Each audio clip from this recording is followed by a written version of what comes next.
Welcome back to Fort Lewis and Happy New Year's. It's January, and for a gardener, that means it's time to plan, dream, and prepare for the spring garden. This is actually one of my favorite parts of gardening.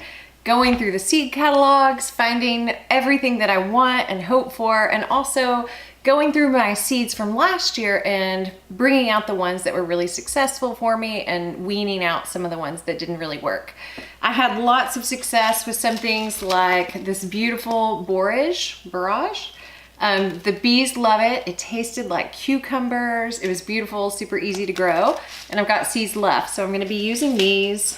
I found several tomato varieties that were good, and these beautiful black Zulu peppers were perfect last year, so I'm gonna do these again. Pimento padrones, delicious. We ate lots of these. So I'm gonna go through all my seeds, pick out the best ones, and then I've got new stuff coming in to try this year too. I normally do a very DIY version of this, but I've learned as I went that like my heating pad that I just used for my body worked really well to get my seeds going last year. So this year I've got some actual heating mats that are built for this purpose.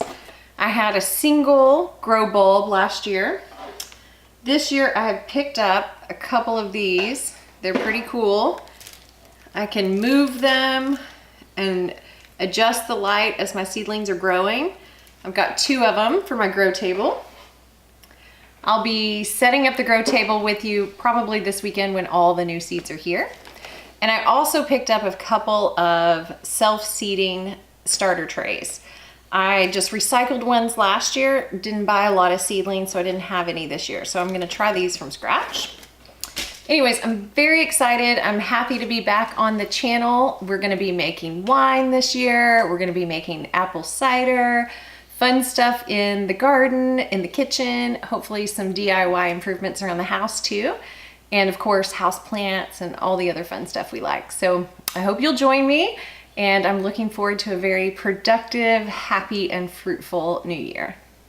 If you have some tricks and techniques that have worked well for you in the past as you've started your seeds for the spring, please let me know in the comment section below. I'd love to know what's working for you. And to follow along with this journey, simply subscribe to the channel and click the bell for notifications. We'll see you again soon.